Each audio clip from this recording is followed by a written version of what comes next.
সদনত হুলস্থুলীয়া পৰিস্থিতি বিধায়ক ৰূপজ্যোতি কুৰ্মীক খেদি গ'ল চেয়াৰমান আলীয়ে আৰু যাক লৈ পুনৰ সদনত এক হুলস্থুলীয়া পৰিস্থিতিৰ সৃষ্টি হ'ল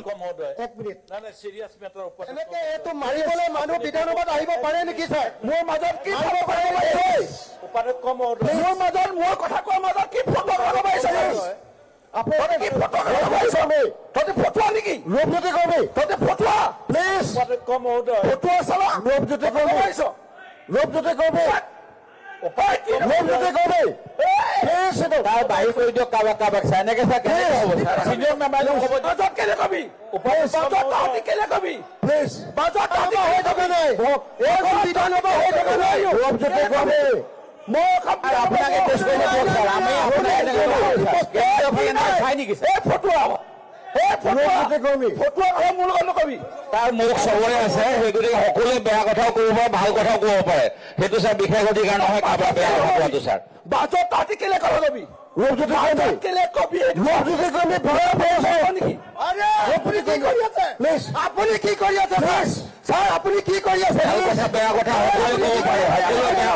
ভাল কথাও জানে সেই গতিকে ছাৰ সদনত কি ক'ব লাগে সকলোৱে জানিব লাগে senior মেম্বাৰে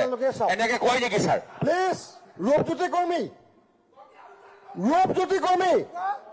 will you listen to me or not? উপাধ্যক্ষ মহোদয় এটলিষ্ট উপাধ্যক্ষ মহোদয় মই যত কথা নকওঁ সদনৰ সদস্যৰ নিৰাপত্তাৰ দায়িত্ব আপোনালোকৰ এই দায়িত্বটো সুচাৰুৰূপে পালন কৰক থেংক ইউ ছাৰ এনেকে আহিব নাপায় ছাৰ খেদি আহিব ভিতৰ নিজৰ চেয়াৰ বা যি কৈ থাকক sir Yes. No one should spoke his nose in other business. এইটো নহয় কথাবিলাক অলপ শুনক এতিয়া আমাৰ ইয়াত চেয়াৰমেন দিয়া হৈছে 4 গৰাকীক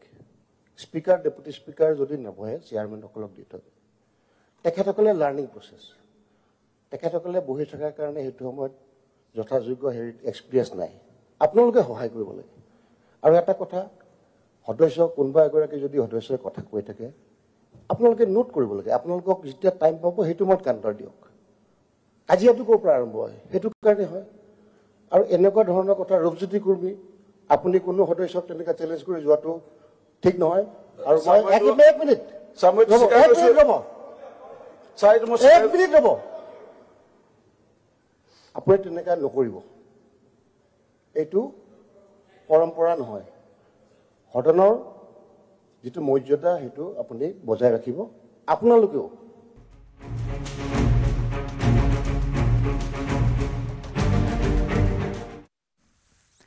ঢেকিয়াজুলিত এটা হিন্দু পৰিয়ালক দলবদ্ধ আক্ৰমণ শোণিতপুৰ আৰু ওদালগুৰিৰ সীমান্তৱৰ্তী অঞ্চল লাবাৰীত সংঘটিত হৈছে এই ভয়ংকৰ ঘটনা সূৰ্য বাহাদুৰ ছেত্ৰী নামৰ যুৱকজনৰ বাসগৃহত এটা দলে হাতে হাতে লাঠি জাঠি জং লৈ এই আক্ৰমণ কৰে এই ভয়ংকৰ আক্ৰমণত সূৰ্য বাহাদুৰ সহ আহত হৈছে 2জন পথাৰত মাটি কাটিবলৈ যোৱা কেন্দ্ৰ কৰি আৰম্ভ হৈছিল সংঘাত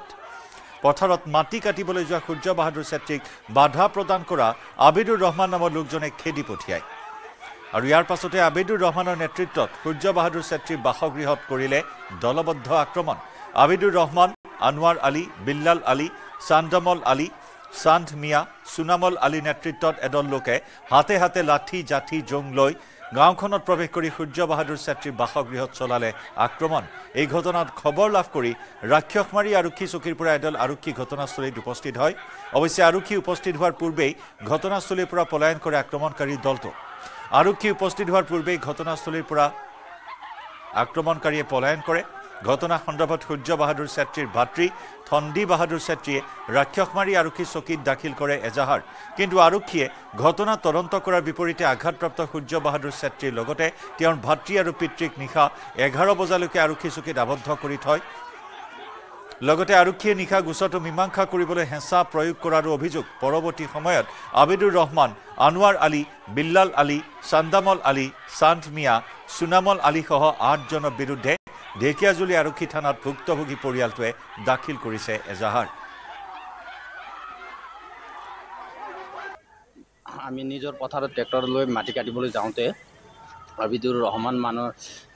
এজন মুছলিম সম্প্ৰদায়ৰ মানুহ আহি আমাক মানা কৰে বাধা কৰে মাটিটো কাটিবলৈ কথাৰে তৰ্ক বিতৰ্ক হৈ কথাটো তাতে সমালোচনা কৰি মই ঘৰ ফালে গুচি গ'লোঁ সিও ঘৰ ফালে গুচি গ'ল সেই কথা প্ৰকাশ কৰি সি গোটেই তাৰ ঘৰৰ বংশ ধংস চব লৈ আহিছে আমাৰ ঘৰ এটেক কৰিলে ঘৰত লৈ আহিলে যি ধৰণে প্ৰায় আপোনাৰ 150-200 মানুহ লৈ আহিছে সি দলবদ্ধভাৱে ঘৰ এটেক কৰিছে কৰা সময়ত পিছত মই টাকচমাৰী অচি ফোন কৰিলোঁ ফোন কৰাৰ পিছতে অচি ছাৰজন আহিলে পিছতে ছাৰে আহি আমাক উঠাই লৈ গ'ল ঘৰৰ পৰা দুটা ভাই ককায়ক উঠাই লৈ থানাত প্ৰায় আপোনাৰ 14 ঘণ্টা থৈ দিলে তাতে আপোনালোকক আমাক 14 ঘণ্টা তাত থৈ দিলে আহোঁতে মাৰপিট কৰাৰ সময়ত আমি এজনক ধৰি ৰাখিছিলোঁ প্ৰশাসনক জমা দিবলৈ পিছত সেইজন মানুহক কি কৰিলে ছাৰে বোলে বয়স কম আছে এই মানুহৰ ওপৰত মানে অত্যাচাৰ হৈছে এই কেছত তহঁতক জীৱনভৰ কাৰাদণ্ডনীয় দিম বুলি এনেকুৱা এটা ধৰণৰ কথা ক'লে কথা কওঁতে জড়িত আছিল এই ঘটনাত কোনে আক্ৰমণ কৰিছিল আপোনাৰ নাম কিয় মিয়া সম্প্ৰদায় মানুহ এইটো আমি এজাহাৰ দিলোঁ টাকচমাৰী থানাত এজাহাৰ দিয়াৰ পিছত আমাকে উঠাই লৈ গৈ 14 ঘণ্টা থৈ দিলে তাতে পিছত 14 ঘণ্টা থৈ দিয়াত যিহেতু ৰাতি 11টামান বাজি গ'ল অচি ছাৰে ক'লে আমাক যে ক'লে কথাটো তহঁতে কম্প্ৰমাইজ কৰিলে ইয়াতে যদি তহঁতে আগুৱাই যাওঁ পিছত গৈ বহুতো অসুবিধা হৈ যাব পাৰে তহঁতৰ এনেধৰণে ক'লে পুলিচে অচি ছাৰে ক'লে 11টা বজাৰ পিছত যদি 1 মিনিটতো পাৰ হৈ যায় তহঁতক মই ইয়াৰ পৰা চালান দি দিম বুলি ক'লে আমি নিৰুপায় হৈ গ'লোঁ তেতিয়া ছাৰ কেছটো আমি কম্প্ৰমাইজ কৰিলোঁ আমি এতিয়া এই বিষয় লৈ আমি এতিয়া সঠিকভাৱে এটা ন্যায় বিচাৰি আৰু একবাৰ আমি মানে এজাহাৰ দিছোঁ ইয়াৰ সৈতে দুপৰৰ সংবাদৰ পৰা বিদায় লৈছোঁ নমস্কাৰ